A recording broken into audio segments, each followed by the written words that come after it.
ఇక తొర్రూరులో కడియం కావ్య గారు, అమ్మ మీరు దయచేసి రాజీనామా చేయండి, మీకు ఎంపీగా కొనసాగించే నైతిక హక్కు లేదు కావ్య గారు. మీరు ఎక్స్ అఫీషియో మెంబర్గా వరంగల్లో హన్మకొండలో మీరు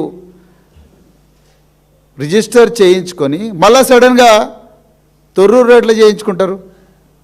ఒకటే వ్యక్తికి 2 ఓట్లు ఏ రాజ్యాంగంలో ఉన్నది కావ్య గారు? కడియం శ్రీహరి గారు మీకు చెప్పలేదా ఈ విషయం? రేవంత్ రెడ్డికి ఎట్లాగో రాజ్యాంగం గురించి తెలియదు, ఆయనకు తెలిసినంత అరాచకం, రౌడీయిజం.